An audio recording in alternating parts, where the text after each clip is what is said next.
अस्सलाम वालेकुम and a very warm welcome. आप देख रहे हैं आज पाकिस्तान, मैं हूं सिद्रा इकबाल। सबसे पहले जी नजर डालते हैं आज के सियासी मंजरनामे पे। कल हमने देखा कि मरियम नवाज साहिबा का भी सवाबी में एक बड़ा जलसा था। इस जलसे के खिताब में उनकी बड़ी अहम स्टेटमेंट सामने आई हैं, लेकिन उससे पहले पाकिस्तान पीपल्स पार्टी के को चेयरपर्सन यानी आसिफ अली जरदारी साहब ने भी कल मीडिया में काफी सारी बातें की हैं। सबसे पहले आपको दिखाते हैं कि उनकी अहम स्टेटमेंट्स क्या थी, उनका मौकफ क्या है, फिर इस पर गुफ्तगू करेंगे। Let's take a look. वो चाह रहे हैं कि आप इलेक्शन पे चलें, तो हमने कब कहा कि हम इलेक्शनों से डरते हैं? गुरु खुदा के यहाँ इलेक्शन में खड़ा हो जाए, देखता हूँ मैं कितने लोग वोट देते हैं आपको।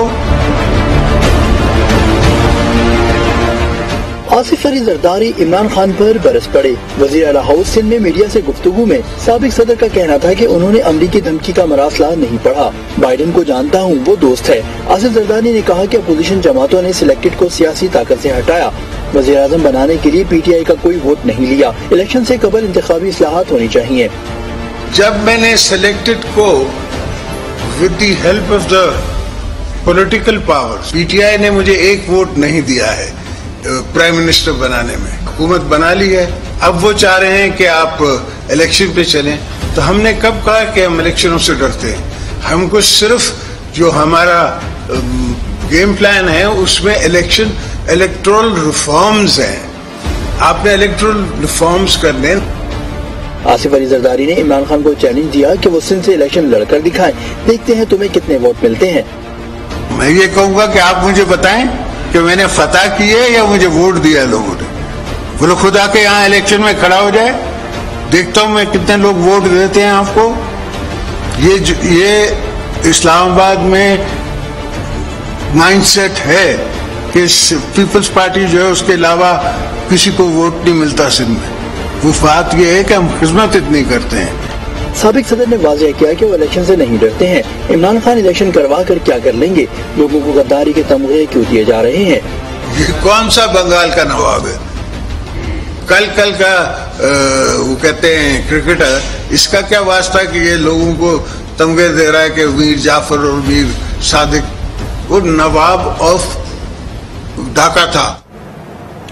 जी जनाब, हिस्ट्री लेसन्स चल रहे हैं, लेकिन साथ साथ करंट अफेयर्स की बात की जाए तो जरदारी साहब का कहना है कि सिंध में पाकिस्तान पीपल्स पार्टी को वोट इसलिए मिलते हैं क्योंकि वो खिदमत इतनी करते हैं। पिछले 15 साल 18 साल की परफॉर्मेंस को वो खिदमत का नाम दे रहे हैं। लेकिन दूसरी तरफ हमने ये भी देखा कि जहलम के जलसे में साबिक वजीर आजम इमरान खान साहब ने यह कहा कि अगर उनको जिंदगी और मौका मिला तो यकीनन वो सिंध को पीपल्स पार्टी के शिकंजे से आजाद कराएंगे और उनको हकीकी तौर पर तरक्की क्या होती है। लेकिन भाई वजीर आजम जो साबिक हमारे रह चुके हैं इमरान खान साहब, उनसे भी ये गिला है कि 2018 के इलेक्शंस में भी वो कहते थे कि जी इस दफा वजीर आजम कराची से, सिंध से, और इसी हवाले से उनको वोट भी मिले। वो जिन हलकों में कराची में खड़े हुए उनको वहां से कामयाबी भी हासिल हुई। लेकिन 3.5 साल में कराची में एक शाम भी गुजारना पसंद नहीं करते थे, कोई पब्लिक गैदरिंग नहीं होती थी, सिर्फ गवर्नर हाउस में आना और वहीं से चले जाना। बहरहाल जी ये कराची वालों का गिला है और कई लोगों ने इसको, यानी मुस्तफा कमाल साहब ने भी इसको पॉइंट आउट करते हुए कहा कि इस दफा कराची धोखा नहीं खाएगा।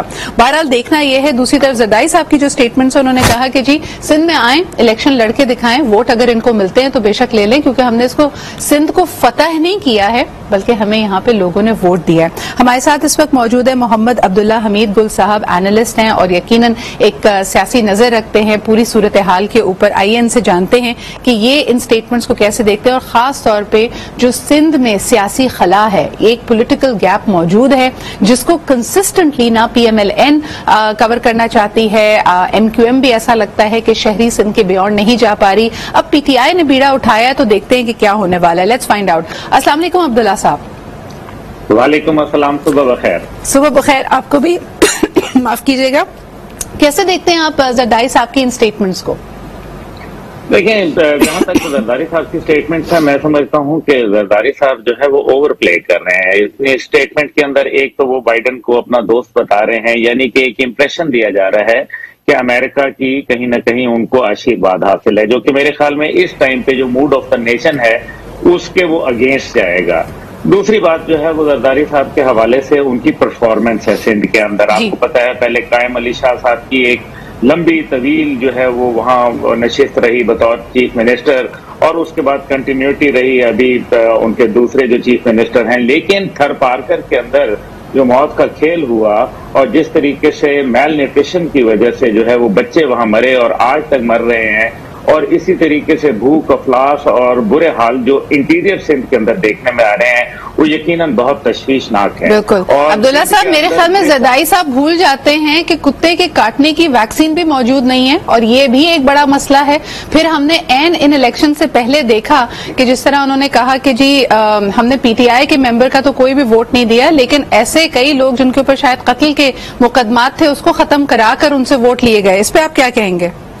जी, जैसे शर्जील मेमन साहब के बाथरूम से 5 अरब रुपए बरामद हो गए थे और फिर आज वो कहाँ खड़े में हैं, तो ये जाहिर है लम्हा फिक्रिया है। और ये गैर मुल्की इदारे जो थे उन्होंने कुत्ते की वैक्सीन के हवाले से और जिस तरह से वहाँ पागल कुत्तों ने लोगों को काटना शुरू किया था, इसके ऊपर बाकायदा इंटरनेशनली वर्ल्ड के अंदर जो है तशवीश पाई गई। और फिर सिंध की जो परफॉर्मेंस है वो भी आपको मालूम है, जिस तरह से वहाँ करप्शन है वो भी किसी से ढकी छुपी नहीं है। पाकिस्तान का जो 65% इकोनॉमिक जनरेशन जहां से जिस शहर से होती है कराची में, आज तक वहां से कचरा नहीं उठाया जा सका। वहां जितने मंसूबाजात थे उसके अंदर सुप्रीम कोर्ट को डायरेक्ट इंटरवेंशन करनी पड़ी, लेकिन जो है वो सिंध के अंदर जो अभी खास तौर पे कराची शहर का अगर जिक्र किया जाए तो कराची के अंदर आपको मालूम है कि आधी से ज्यादा जो बिल्डिंग्स हैं वो इलीगल तामीर। अब्दुल्ला साहब, इस बारे में क्या कहेंगे कि डिवोल्यूशन ऑफ पावर्स, यानी इसमें बड़ा क्लियरली एक तो 18वीं तरमीम को जरदारी साहब और पाकिस्तान पीपल्स पार्टी अपना एक बहुत बड़ी माइलस्टोन मानती है, लेकिन इसके साथ साथ हम देखते हैं कि इलेक्टोरल रिफॉर्म्स का यहाँ पे जिक्र कर रहे हैं, डीलिमिटेशन ऑफ कॉन्स्टिट्यूएंसीज का जिक्र हो रहा है, लेकिन कोई ये बात नहीं कर रहा कि लोकल बॉडीज को बाइख्तियार ना बनाने में एक बहुत बड़ी मूव रही है। यानी अभी हम कुछ दिन पहले ही कराची में एक काला कानून की बात कर रहे थे जिसमें लोकल बॉडी के तमाम तर जो उनके पास राइट्स और उनके पास तमाम तर पावर्स मौजूद थी वो एक तरह से सिंध हुकूमत ने सल्ब कर ली हैं। इस पे आप क्या कहेंगे? मैं इसमें यही कहूंगा कि नाम जमहूरियत का है और काम सारे गैर जमहूरी हैं, आपके सामने है। और जिस तरीके से वहां बादशाही चल रही है वहां कोई जमहूरियत तो है नहीं, ये तो सब जानते हैं। सिंध के अंदर जितने भी लोग बैठे हैं उनको मालूम है। लेकिन मैं इस बात पर जरूर कमेंट करना चाहूंगा कि जहां वो उन्होंने कहा कि इमरान खान साहब ने बहुत सारे काम किए, बिल्कुल मीर जाफर, मीर सादिक से तशबीह देने वाले कोई भी नहीं होता, लेकिन आज जिसका दिल चाहता है वो उठ के अफवाज पाकिस्तान पे शुरू हो जाता है। कल जो जरदारी साहब ने एक हाजिर सर्विस जनरल के हवाले से जो गुफ्तगू की, क्या उनको ये इख्तियार है? कौन वो होते हैं बताने वाले कि किसको खुड्डे लाइन लगाया गया है या किसको नहीं लगाया गया? क्या यही जरदारी साहब वही नहीं थे जो मेमो गेट स्कैंडल के अंदर, जिसमें उस वक्त के army chief general Ashfaq Parvez Kayani और जनरल अहमद शुजा पाशा जो थे वो बाकायदा एफिडेविट दे के आए थे सुप्रीम कोर्ट ऑफ पाकिस्तान में, जिसमें उसका लुब्बे लुबाब ये था कि आए अमेरिकी फौज और वो पाकिस्तानी फौज को सबक सिखाए और उसके बदले में हमें $100 बिलियन दे और हम जो है वो अपने न्यूक्लियर का सौदा कर लें। क्या ये बात एफिडेविट पे मौजूद नहीं है? क्या ये हकीकत नहीं है कि हुसैन हकानी किसके जो है वो सफीर थे पाकिस्तान में, जबकि वो हडसन इंस्टीट्यूट के अंदर बाकायदा तनख्वाहदार मुलाजिम थे और उनको पाकिस्तान का सफीर तयन किया गया था। बहरहाल तारीख। अब्दुल्ला साहब, इस पे हमारे यहाँ सो मोटो नोटिस नहीं होता, आपके ख्याल में बनता नहीं है? बिल्कुल सो मोटो नोटिस बनता है। देखिए ना, आप इदारे जो होते हैं वो आपका एसेट होते हैं। आपकी एक अगर सिदरा साहिबा की कोई गलती है तो क्या आज टीवी जो है उसको मोरद इल्जाम ठहराया जा सकता है? हर इदारे के अंदर कुछ अच्छे भी लोग होते हैं और कभी कभी कोई कमियां कोताहियां भी होती हैं। उसकी वजह से हम क्या पाकिस्तान की पूरी ब्यूरोक्रेसी को हम बुरा कहना शुरू कर दें, पूरी एस्टेब्लिशमेंट को बुरा कहना शुरू कर दें, पूरी पुलिस को बुरा शुरू कहना? क्या यही पुलिस नहीं होती जो शहादतें देती है? क्या यही पुलिस जो नहीं होती कि फिर भी जो अमन अमान है वो किसी न किसी सूरत में कायम रहता है? यही पुलिस होती है जिसको पता चलता है बलोचिस्तान के अंदर मिनिस्टर साहब जो है वो ताकत के नशे में और दूसरे नशे के अंदर जो है वो रोन देते हैं और सिपाही को मार के वो चले जाते हैं सार्जेंट को, और उसका होता कुछ भी नहीं है। तो ये तो अदालत का काम है कि वो ऐसे मामलात पे जो नेशनल इंटरेस्ट के मामलात हों उनके ऊपर मजबूत जो है वो गिरफ्त रखे। लेकिन जहां तक पीपल्स पार्टी की परफॉर्मेंस है, आपको याद होगा एक वक्त था कि चारों सूबों की जंजीर कहा जाता था, लेकिन अब वो चारों सूबों की जंजीर जो है वो सूबों को तो छोड़ दें, सिंध के अंदर भी जो डेंट पड़ा है पीपल्स पार्टी को, मेरे ख्याल में ये एक लम्हा फिक्रिया है, उनको सोचना सबसे चाहिए। ज्यादा मेरे ख्याल में वेकअप कॉल इस बात की होनी चाहिए कि पाकिस्तान पीपल्स पार्टी, अगर सिर्फ हम जरदारी साहब के इस बयान को देखते हैं, मईशत, बाकी मसाइल, इस वक्त मुल्क में क्या लॉ एंड ऑर्डर और पोलराइजेशन की सिचुएशन है, किस तरह मुल्क के इदारों को, चाहे हम ब्यूरोक्रेसी की बात करें, पाक अफवाज की बात करें, उनके खिलाफ किस तरह नैरेटिव बिल्डिंग हो रही है, ये उनके कंसर्न्स में ही नहीं है। यहाँ पे सिर्फ बात की जा रही है इलेक्टोरल रिफॉर्म की। एक आखिरी सवाल आपसे करना चाहूंगी, मुझे बताइए, ये तो ऑन रिकॉर्ड बिलावल भुट्टो जरदारी साहब ने कहा है कि जी जब उनसे पूछा गया कि वाकई क्या कोई कॉन्स्पिरेसी हुई है रजीम को हटाने की, तो उन्होंने कहा ये कॉन्स्पिरेसी व्हाइट हाउस में नहीं बिलावल हाउस में हुई थी। इस स्टेटमेंट को आप कैसे देखते हैं? मैं समझता हूं कि अपनी न्यूसेंस वैल्यू बढ़ाने के लिए ये बातें हैं। कॉन्स्पिरेसी तो हुई है, लेकिन ये अफवाज पाकिस्तान के खिलाफ हुई है, क्योंकि पाकिस्तान की अफवाज तो उनके सीने के अंदर एक फांस बन के बैठी हुई है और दुनिया पूरी जानती है। आप खुद सोचिए कि आज ये कहा जाता है कि हम आजाद मुल्क नहीं है और हमारे साथ ये हो गया वो हो गया। अगर आजाद ना होते क्या न्यूक्लियर पे रखने की इजाजत होती? क्या अगर आजाद ना होते तो हमारे मुल्क के खिलाफ ताने बाने बोने जा रहे होते? आज यही वो अफवाज है जिसने अल्हम्दुलिल्लाह दहशतगर्दी की जंग को पिछाड़ा। मेरे वालिद जनरल हमीद गुल क्या फरमाया करते थे कि वो जो जुमला बड़ा मशहूर हुआ कि पाकिस्तानी फौज ने पाकिस्तान ने अमेरिका की मदद से अमेरिका को अफगानिस्तान में शिकस्त दे दी, तो फिर वो जो अमेरिका को शिकस्त दी थी क्या वो पाकिस्तानी फौज ने नहीं दी थी, वो किसने दी थी? आज जिस सियासतदान का दिल चाहता है वो अफवाज पाकिस्तान को जो है वो निशाना बनाता है, क्योंकि मगरिब भी तो यही नहीं चाहता। क्या हकीकत नहीं है कि पाकिस्तान की फौज जो है वो पूरे आलम इस्लाम के अंदर नंबर 1 सुपर पावर है? हम न्यूक्लियर के साथ जो है हमारी बेहतरीन परफॉर्मेंस है। लेकिन मसला ये है कि जो बिलावल साहब फरमा रहे हैं या जो बिलावल साहब फरमाते रहे हैं, क्या उनके वालिद जो है वो ईंट से ईंट बजाने की बातें नहीं करते रहे? क्या हकीकत ये नहीं है कि जो हमारे नेशनल इंटरेस्ट थे, जरदारी साहब ने जो सदारत का टाइम गुजारा और जो जिस नाम से उनको पुकारा जाता था और जो बिजली के हालात थे, जो ड्रोन हमलों, अब्दुल्ला साहब आपकी किसी भी बात से हम ये आपका मौक़िफ़ है और आई एम श्योर कि अ lot of people with agree with that, लेकिन मुझे बताइए कि जरदारी साहब की गुफ्तगू से तो उन्होंने बड़ा क्लियरली कहा है कि इमीडिएट इलेक्शंस नहीं हो सकते। ये जो इस वक्त ब्रूइंग पॉट है जिसके अंदर हम देख रहे हैं कि पोलराइजेशन बढ़ रही है, नफरतें बढ़ रही हैं, पाकिस्तान के इदारों को निशाना बनाया जा रहा है, इसका हल तो यही नजर आता है कि फौरी तौर पे इलेक्शंस हो। पाकिस्तान पीपल्स पार्टी इसके हक में नहीं है, पीएमएलएन प्रोबेबली नहीं चाहती। क्या देख रहे हैं आप आगे? सिद्रा साहिबा, मैं समझता हूं कि दोनों हमें रियलिटी के ऊपर गुफ्तगू करनी चाहिए। अगर पाकिस्तान तहरीक इंसाफ एक रियलिटी है तो फिर पीडीएम भी एक रियलिटी है। अगर तहरीक इंसाफ 1 लाख आदमी निकालती है तो शायद 75,000 ये भी निकालते हैं। हमने इस बात पे पूरे मीडिया में, मैं ये हैरान हूं कि ये मौक़िफ़ नहीं नजर आया कि अगर तहरीक इंसाफ को वोट मिलते हैं, ज्यादा मिलते हैं, तो क्या ये नहीं हो सकता कि पीडीएम उसको जो है बाइकआउट कर दे और उस इलेक्शन के रिजल्ट को मानने से इनकार कर दे? तो ये भी एक रियलिटी है। यानी कि मुल्क को आपने एक ऐसी जगह पे ला खड़ा किया है जहां आगे खड्डा और पीछे खाई है और आप जो है वो एजिटेशन की सियासत को जो है वो दावत दे रहे हैं। मुझे ऐसा महसूस हो रहा है कि मई के आखिरी हफ्ते के अंदर कुछ मामलात इस हद तक तजावज कर जाएंगे कि कहीं ऐसा ना हो कि फिर मुल्क की रियासत को जो है वो आइंदा आने वाला बजट पेश करना पड़े और रियासत के पास इतने ना, इस टाइम पे आपको मालूम है खजाने की पोजीशन क्या है, और उसके बाद कहीं ऐसा ना हो कि कोई सौदाबाजी पाकिस्तान के दिफाई मामलात के ऊपर कहीं कोई न्यूक्लियर के हवाले से कोई सौदा कर पड़े। ये बहुत खतरनाक सूरत हाल है। इलेक्शन होने चाहिए, लेकिन इलेक्शन का देखें ना, एक ये जो अभी पॉलिटिकल प्रोसेस के जरिए हुकूमत गई है, इसमें बहुत सारी बहस है, लेकिन हम फिलहाल इसको देखते हैं कि ये कॉन्स्टिट्यूशनल वे से गई है, और अगर कॉन्स्टिट्यूशनल वे से गई है तो कॉन्स्टिट्यूशन के मुताबिक तो अभी अगले साल जो है वो वक्त के अंदर जो है इलेक्शन मुतवक्का है, लेकिन उससे पहले सर अगर अनाउंस भी कर देना, अगर आप नहीं समझते कि अगले साल या कोई भी टाइमलाइन तो देना। इस वक्त जिस किस्म की बातें हो रही है, मफरूजों में बातें कर रहे हैं, इमीडिएट नहीं होगा, एक पार्टी कहती है कि पहले सेंसस कराएं, दूसरी पार्टी कहती है कि पहले इलेक्टोरल रिफॉर्म्स हो। I mean this is we see no light at the end of the tunnel. मेरे ख्याल में एक किसी किस्म की अनाउंसमेंट या किसी सिम्त का तयन करना या कोई इशारा देना शायद इस वक्त हालात को संभाला देगा। बट बहुत बहुत शुक्रिया हमारे साथ मौजूद होने के लिए। हम एक छोटा सा ब्रेक देते रखिए। मुल्क है तो हम हैं, पाकिस्तान ही हमारी शनाख्त और हमारी पहचान है, और यकीनन अगर ऐसी फोर्सेज और इस किस्म की आपस में डिफरेंसेस और नफरतें हो जिससे हमारी रियासत को, हमारे रियासत के गयूर इदारों को खतरा है, तो आई थिंक हम सबको होश के नाखून कि पाकिस्तान के नौजवान पाकिस्तान की खिदमत में मशगूल है मुख्तलिफ शोबों के जरिए, लेकिन एक शोबा जो खास तौर पर खिदमत खल्क के लिए वक्फ है वो है जी नर्सिंग स्टाफ। और जिस तरह ये दुनिया पेंडेमिक से, कोविड से गुजरी है, आपको ये जानकर हैरत होगी कि डॉक्टर्स से भी ज्यादा अशद जरूरत है इस तरह के पैरामेडिक सपोर्ट नर्सिंग स्टाफ की। पूरी दुनिया में जी इनको हाथों हाथ लिया जाता है। Pakistani nurses are considered to be some of the best in the world. और आज क्योंकि पूरी दुनिया में आलमी दिन है नर्सेज का, let's take a look at this report, क्योंकि इसमें भी कहीं ना कहीं मुझे लगता है कि एक सेक्सिज्म का, एक जेंडर बायस जरूर आता है।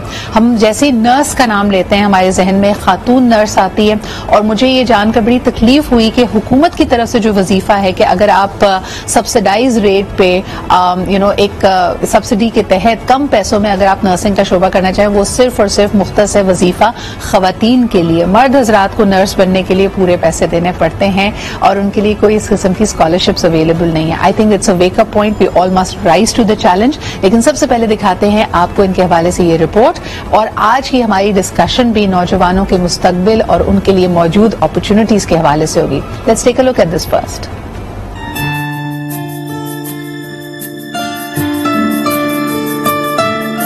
दुनिया भर में नर्सिंग एक मुकद्दस और मोहतरम पेशे के तौर पर मकबूल है। लोगों की अक्सरियत शोबा सेहत में सबसे अहम किरदार सिर्फ डॉक्टर्स का ही समझती है। दरहकीकत डॉक्टर्स के अलावा सपोर्ट स्टाफ, जिनमें नर्सिंग, वार्ड बॉयज और दीगर शामिल हैं, की भी इतनी ही अहमियत होती है।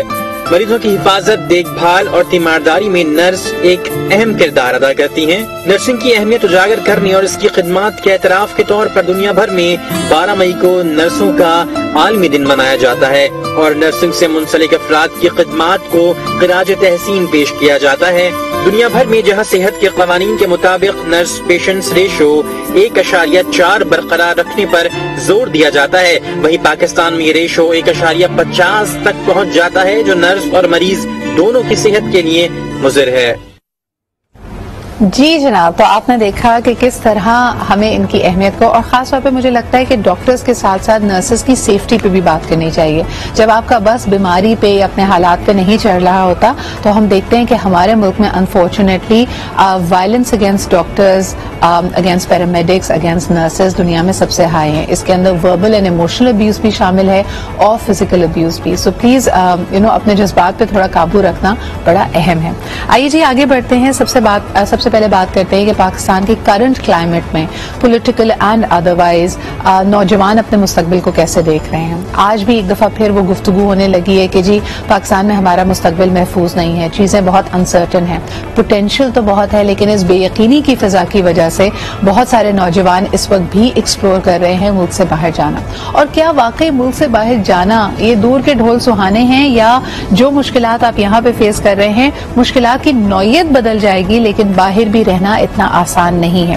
लेकिन उससे भी ज्यादा अहम, इस वक्त जो नौजवान अगर कॉलेज में है, यूनिवर्सिटी में है या फ्रेश ग्रेजुएट है, क्या वो अपना कारोबार करे, क्या वो कोई टेक स्टार्टअप का आइडिया लेकर आए, वो क्या करे। यानी इस वक्त की सिचुएशंस को अगर देखा जाए, what are the opportunities available for young people in Pakistan. और इस हवाले से गुफ्तगू करने के लिए we have a wonderful panel, somebody who I really look up to. She has, at one point in time, the only female lone voice in the IT sector. Pasha आशा की चेयरमैन भी रह चुकी हैं और आज हम देखते हैं कि she has a wonderful trajectory as someone who has been pivotal in the startup community, और खास तौर पे इंक्यूबेटर्स की जब जरूरत थी इन आइडियाज को कि समबडी कुड नर्स देम, तो पहले नेस्ट आयो और आज कैटलिस्ट के साथ मुंसलिक है, हमारे साथ मौजूद हैं Jahan Ara. Thank you so much Jahan for being here. So good to be here. आपके साथ ही तशरीफ रखते हैं Umar Abideen, again a force to reckon with when it comes to marketing and new age marketing, लेकिन साथ साथ एडवोकेसी, नैरेटिव बिल्डिंग, लोगों का सहन साजी करना, क्योंकि देखिए कोई भी आइडिया या अगर इकोनॉमी की भी बात की जाए तो it's 20% reality 80% perception, so that perception management is key. हमारे साथ मौजूद है Umar Abideen. Thank you Umar for making time for us. Thank you so much. And last but definitely not the least, अगर एक्चुअल स्टेक होल्डर को इस कॉन्वर्सेशन में ना रखें तो मेरे ख्याल में बड़ी ज्यादती होगी। हमारे साथ मौजूद हैं doctor Mohammad Afaan Qaiser, who is medical intellectual and influencer. इनका ताल्लुक क्योंकि मेडिकल की फील्ड से है, जानेंगे कि इनकी फील्ड में भी क्या तेजी से तब्दीलियां आ रही हैं और नौजवानों की तर्जुमानी करते हुए क्या समझते हैं कि हमारा आपका ये कह देना कि बहुत अपॉर्चुनिटीज हैं, लेकिन जमीनी हकायक क्या है, वो कौन से हर्डल्स हैं, प्रॉब्लम्स हैं जो नौजवान फेस करते हैं। बहुत शुक्रिया आफान हमारे लिए वक्त निकालने के लिए। जहां सबसे पहले अगर मैं आपसे शुरुआत करूं, a lot of young people are in love with their own ideas. आपके पास जब इंक्यूबेटर में लोग पहुंचते हैं, उनको लगता है उनका आइडिया दुनिया का बेहतरीन आइडिया है और उसका कामयाब ना होना तो अनहोनी होगा। इस परसेप्शन में आप क्या तब्दीली लेके आती हैं, उनको रियलिटी चेक कैसे देती हैं? लेकिन सिद्रा, हम सब, सिर्फ नौजवान नहीं, हम सब ये समझते हैं कि अगर हमारे पास कोई आइडिया हो या कोई ख्याल हो तो उससे बेहतर तो कभी किसी ने कुछ सोचा नहीं। तो रियलिटी चेक के लिए हम लोग उनके साथ बैठते हैं, उनके साथ एक्सप्लोर करते हैं कि आपने किसी से बात की, कोई कस्टमर्स से बात की या पोटेंशियल कस्टमर्स से बात की कि ये जो प्रोडक्ट या सर्विस आप ला रहे हैं इसकी जरूरत भी है, सही, कोई पैसे देगा उसके लिए, कितने पैसे देगा, नंबर्स क्या हैं। और इसका ये मतलब नहीं है कि आप अपने वालिदैन या अपने भाई बहन या अपने दोस्तों से पूछें, आप ऐसे लोगों से पूछें जिनसे आपका कोई ताल्लुक नहीं, जिसमें वो आपको आपका दिल रखने के लिए ना कहते हैं हाँ बहुत अच्छा आइडिया है, वो आपको असल में बताएं कि are they going to buy it, are they going to buy the service, are they going to buy the product, and if so potential उसका क्या है वो आप असेस कर लेते हैं। तो हम उनके साथ ये बात करते हैं कि आप पहले ये तो देखें कि कोई कस्टमर बेस आपका है या नहीं, फिर आप ये देखें कि आपको इसके लिए कैसे लोगों की जरूरत है अपनी टीम में। एक शख्स अकेले तो नहीं कर सकता ना बिजनेस को इम्प्लीमेंट, तो आप ये देखें कि किस तरह के लोगों को उसकी जरूरत है, आप उनको अफोर्ड कर सकते हैं या आप उनको पहले सेल करें कि वो आपकी टीम ज्वाइन करें, कम पैसों पे या कोई पैसों पे नहीं, to become a part of the founding team. उसके अलावा फिर आप ये भी देखें कि कितने पैसे आपके खर्च होंगे उस बिजनेस को लॉन्च करने में और उसको मार्केट करने में। ये तो नहीं है ना कि आपने आज शुरू किया और फौरन आपके रेवेन्यू जनरेशन शुरू हो गया। और किसी इन्वेस्टर को अट्रैक्ट करने के पहले आपको कुछ दिखाना पड़ता है कि ये देखें ये प्रोडक्ट है इसका, चाहे वो मिनिमम वायबल प्रोडक्ट हो या वो आइडिया किसी हद तक आपने वैलिडेट किया हो, तभी कोई इन्वेस्टर आप में वो पैसे इन्वेस्ट करेगा। बिल्कुल सही। और एक तो है कि जी आपका अपना आइडिया है, लेकिन क्या आपके पास वो रिक्वायर्ड स्किल सेट भी मौजूद है अपने आइडिया को डिलीवर करने के लिए? चलें आप सेल करने में भी बहुत अच्छे हैं, आपने फंड्स भी इकट्ठे कर लिए, इन्वेस्टर भी आ गया, लेकिन जो actual promise of your service है उसको देने के लिए क्या आपके पास वो रिक्वायर्ड स्किल सेट है या नहीं?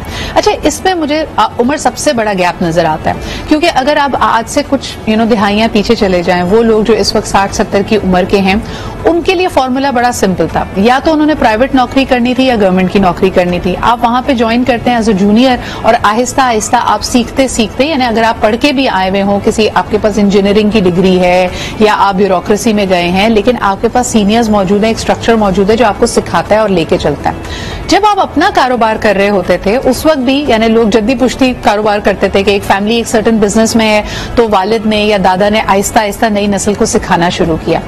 आज के जो लोग नया कारोबार कर रहे हैं उनके पास ये सहूलतें, ये इकोसिस्टम नहीं है, तो ये लोग कैसे सीख रहे हैं? ये गलती करके ही सीख रहे हैं। भाई ये पहले तो ये देख लें कि हर धंधा स्टार्टअप नहीं होता है, धंधे और स्टार्टअप में बहुत फर्क है। सही। धंधे के कुछ एट्रीब्यूट्स होते हैं, कारोबार के कुछ एट्रीब्यूट्स होते हैं और स्टार्टअप के कुछ अलग एट्रीब्यूट्स होते हैं। स्टार्टअप में अमूमन कुछ टेक्नोलॉजी का हाथ होता है, कुछ स्केलेबिलिटी होती है, कुछ ग्रोथ के पोटेंशियल होती है, जो जिसको हम बोलते हैं एक्सपोनेंशियल ग्रोथ। मतलब रीजनेबल से ज्यादा ग्रोथ, साल के 100%, 200% किस्म की ग्रोथ। अच्छा, ये मुझे लगता है ये बहुत सारे नौजवानों को ये बड़ा सुनहरा ख्वाब भी लगता है ना कि एक साल आपने मेहनत की और अपना जो आपका मुनाफा है या आपका जो एसेट है वो 2 गुना 3 गुना हो जाएगा।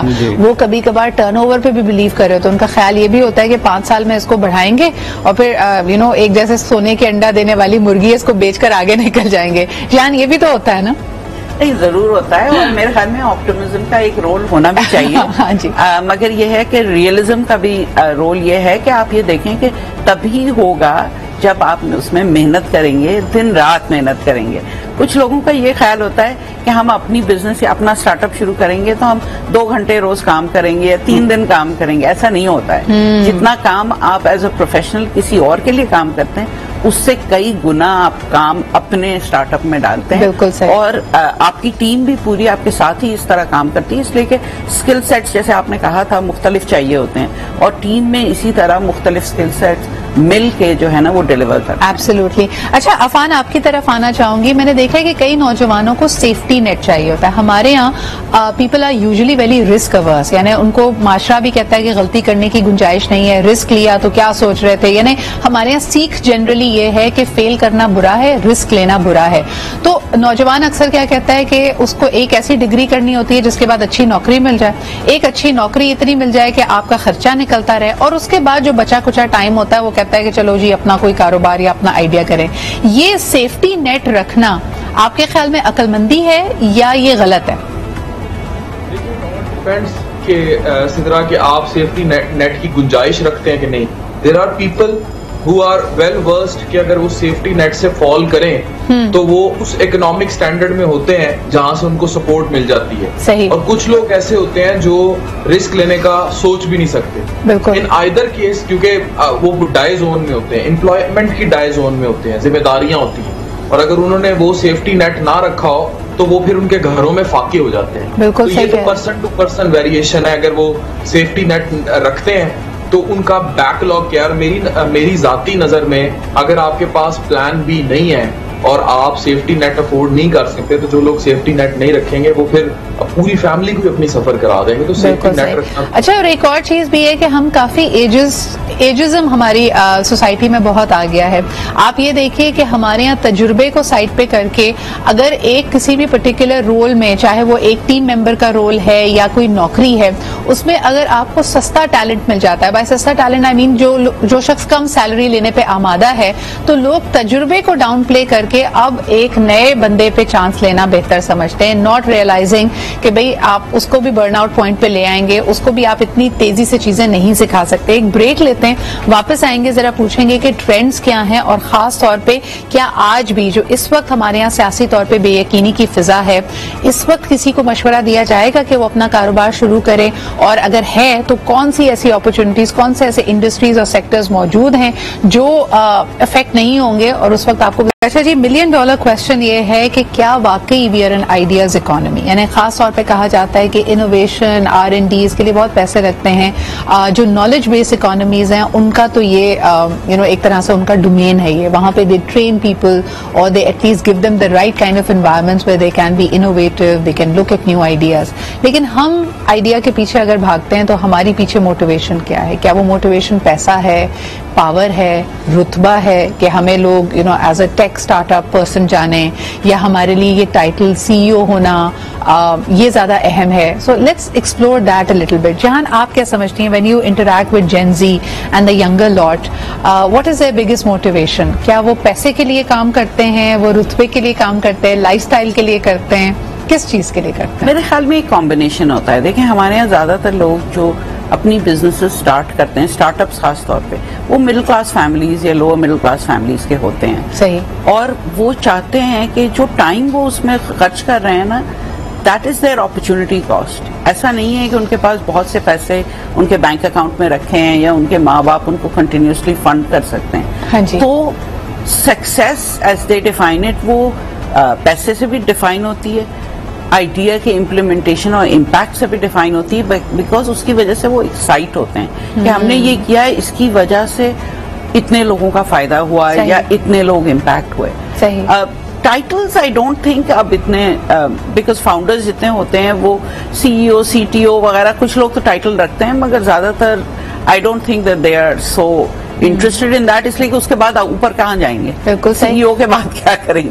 अच्छा, टॉप 5 गिग इकोनॉमीज करार दिया जाता है पाकिस्तान को। उमर, दिस इज समथिंग हम ऑफलाइन बात कर रहे थे तो यू वर हिंटिंग टूवर्ड्स कि भाई छोटी छोटी टेम्पिंग जॉब्स हैं, या गिग कहते हैं एक छोटे से असाइनमेंट को जिसका आपको पैसे मिले। अगर आप बिल्कुल निचली सतह पे ले जाएंगे तो even your electrician, your plumber, ये सब गिग इकोनॉमी का हिस्सा है। ऑन दी अदर हैंड अगर आप इसको हाईली स्किल्स की तरफ भी लेके जाएंगे, जैसे कोई ग्राफिक डिजाइनर है, फोटोग्राफर है, इसको भी जो एक दिन का कोई असाइनमेंट मिलता है, 2 दिन का असाइनमेंट मिलता है, दीज आर गिग्स। क्या वल्नरेबिलिटी है उमर के, हमारा जैसा मुल्क जहां की 70% आबादी नौजवानों पे मुश्तमिल है, अगर इन 70% में से मिसाल के तौर पे 20%, 30% गिग इकोनॉमी में चले जाएं, इनफॉर्मल वर्क स्ट्रक्चर में चले जाएं, तो इसका फायदा होगा, या आप समझते हैं कि इसमें we should do this with, we should approach with caution? It's a great question. I think it's जिसको बोलते हैं ना डबल एज सॉर्ड।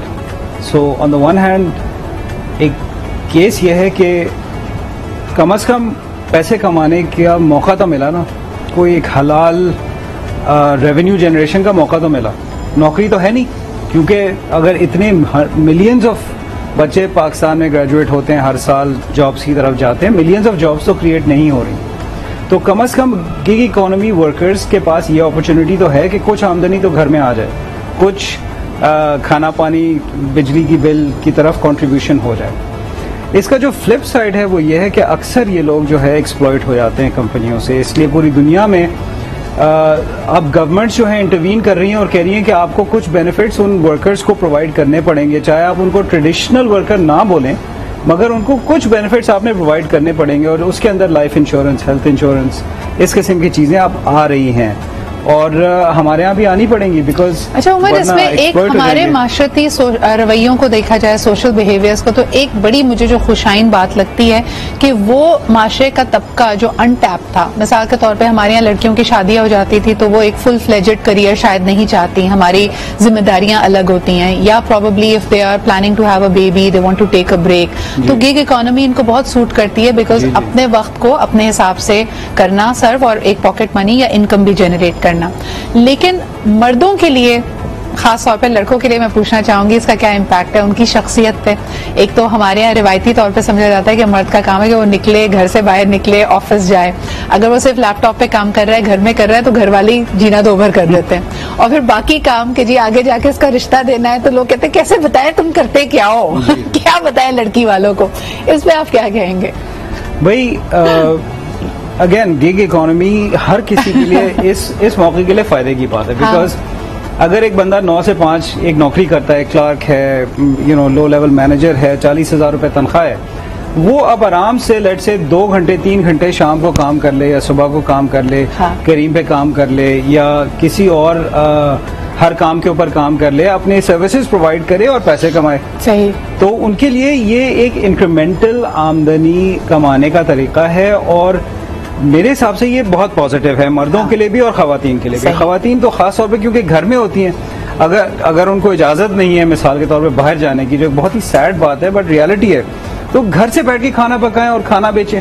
कोई या आप मिसाल के तौर पे केस ऑफ मिसिंग डॉक्टर्स की जब बात करते हैं, अब जब आपके पास telemedicine, online medical portals आए हैं, कितने लोग हैं जो दोबारा से फाल हो चुके हैं, और खास तौर पे आपकी जो एक तरह से कहना चाहिए sovereignty and the agency of your work आपके पास दोबारा आती है कि जब चाहें आप काम करें, अपनी मर्जी से काम करें। लेकिन ऑफ कोर्स जी इसकी एक डाउन साइड भी है, शख्सियत पे बड़ा फर्क पड़ रहा है।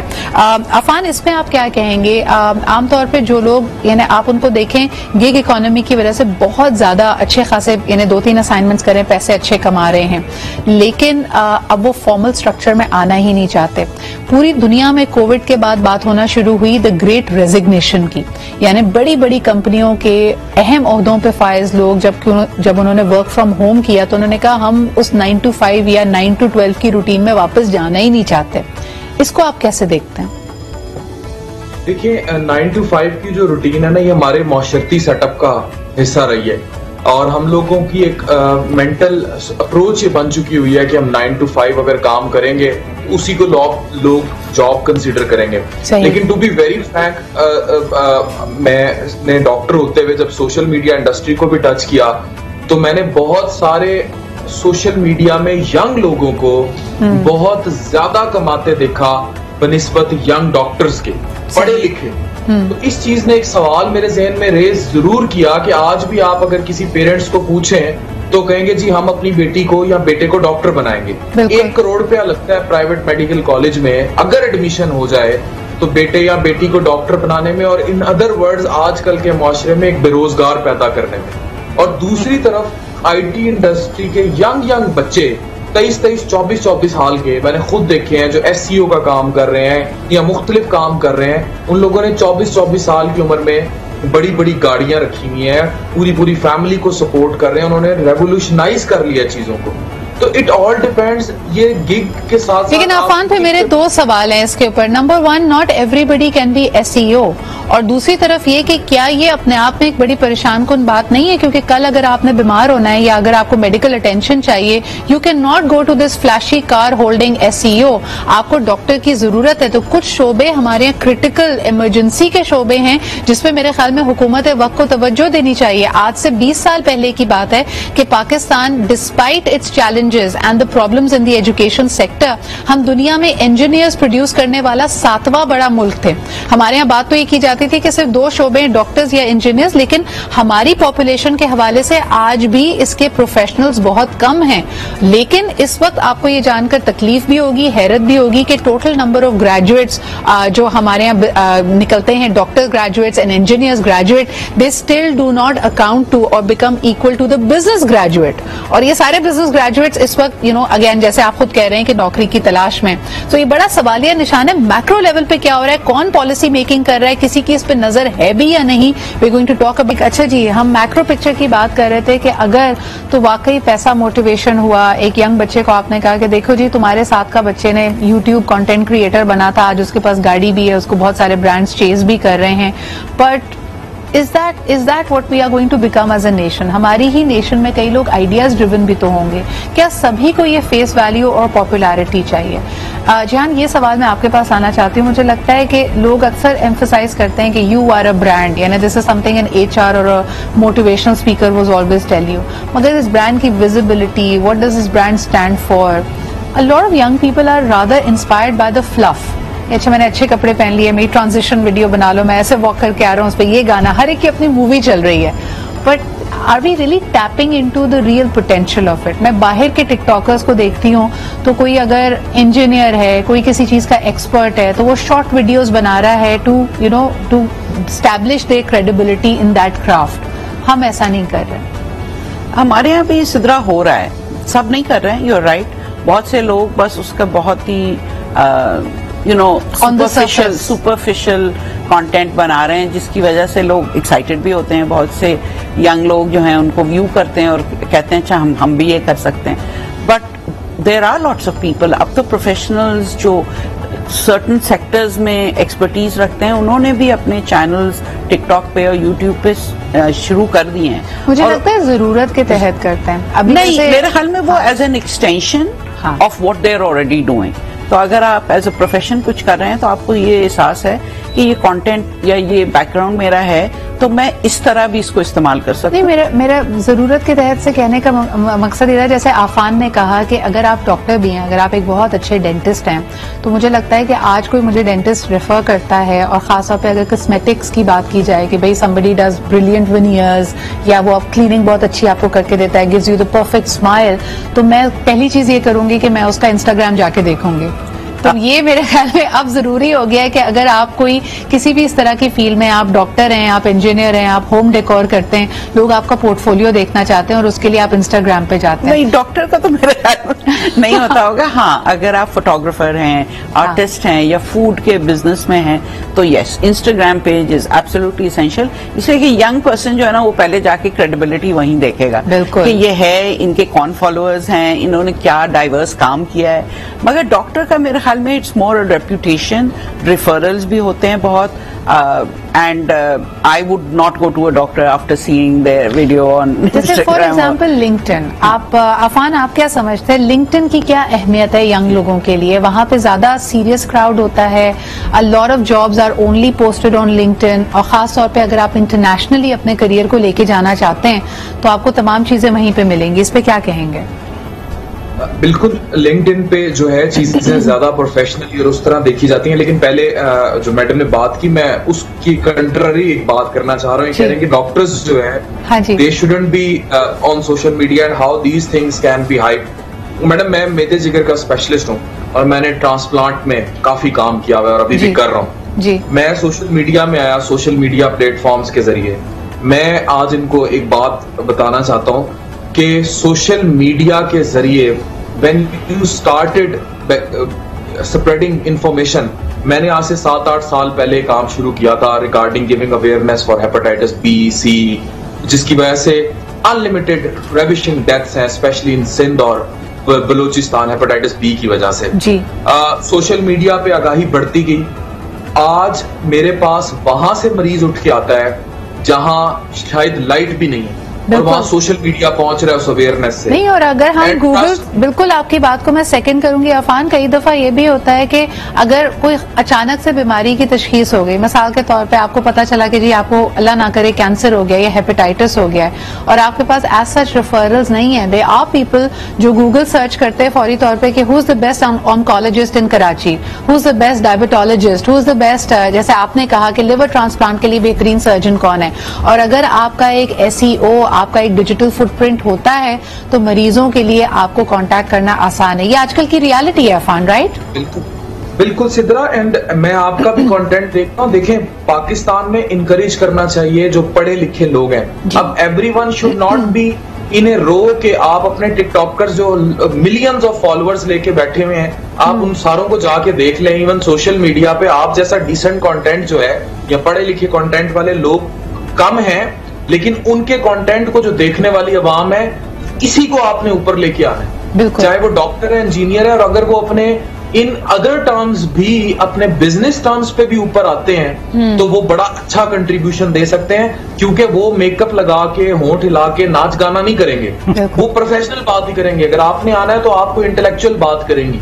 इसी तरह मीडिया के लोग हैं, वो लोगों को मीडिया कैमरे पे बैठना। अच्छा, वैसे अफान मुझे बताइए, आपकी बात में मुझे हमेशा एक जो उसका कॉन्ट्ररी ओपिनियन मिलता है ना, और ये unfortunately we are all guilty to that. हमारे मीडिया चैनल्स भी अक्सर ये कहते हैं नहीं जी लोग देखना नहीं चाहते। आप ड्रामे में कभी कोई ऐसी गैर मुहज़्ज़ब बात देखें या ऐसा देखें कि यार ये तो हमारे माशरे की सही अक्कासी नहीं कर रहे, उस पर भी कहा जाता है लोग यही देखना चाहते हैं। तो जिस चीजों को आप और मेरे पूरे पैनल ने कहा है कि ये सुपरफिशियल शैलो कंटेंट है, क्या वजह है कि वही कंटेंट वायरल होता है, वही कंटेंट देखा जाता है, वही चीज है जो नौजवान देखना भी चाहते हैं? देखिए, ये तो मुआशरे में ना, पाकिस्तान को छोड़ें, दुनिया में कोई भी मुआशरा ऐसा होगा ना, अगर आप उसमें वल्गर कंटेंट की तादाद देखेंगे तो वो ज्यादा देखा जाएगा, या ऐसा कंटेंट जिसमें आपको सेक्सिज्म को प्रमोट किया जाए वो ज्यादा देखा जाएगा, जिसमें भी जो है इस तरह का कंटेंट होगा। लेकिन वो जो सुपरफिशियल कंटेंट होता है उसको देखने वाले लोग भी सुपरफिशियल होते हैं, उनका सोसाइटी पे इम्पैक्ट नहीं होता। सही। लेकिन आप जैसे लोग या वो लोग जो इंटेलेक्चुअल कंटेंट पर बात करते हैं, मेडिकल इंटेलेक्ट को ले लें या ओवरऑल इंटेलेक्ट को देख लें। अब एक मैं हमेशा बात करता हूं कि बड़े इंग्लिश अखबार में छपा आर्टिकल जो होता है उसको पढ़ने वाले लोग जरूर कम होते हैं, लेकिन वो लोग इंटेलेक्चुअल्स होते हैं, वो आपका मुल्क पे इम्पैक्ट, और हमें उनको नरिश करना है। आप बिल्कुल सही कह रहे हैं Afaan, thank you so much for being here. Umar हमारे साथ मौजूद है, Jihan, a very heavy weight panel. ये वो तमाम लोग हैं जो सिर्फ बात नहीं कर रहे बल्कि actually are creating opportunities and are mentoring young people. तो मैं चाहूंगी कि आप इन तीनों को भी ऑनलाइन फॉलो करें। The kind of content, the kind of advice they have for you is amazing. बार बार हम बात करते हैं अपनी डाइट की, तो प्लीज अपने जहन को भी जो हम डाइट दे रहे हैं, जो हमारी न्यूज फीड है उसमें इस किस्म के मेंटोर्स को रखिए, देखिए कि इनकी कंसर्न्स क्या हैं, किन इश्यूज को ये लोग रेज कर रहे हैं, and that is what I wanted to bring for my viewers today. इसी के साथ जी, it's an evolving situation, uncertainty हर एक के लिए है, लेकिन कोशिश कीजिए कि अपना जो नस्बुल ऐन है, अपना जो ऑब्जेक्टिव है, उस पर आप कायम रहें and keep working towards that. इसी के साथ मुझे इजाजत दीजिए, कल मुलाकात होती है। होती है। खुदा हाफिज।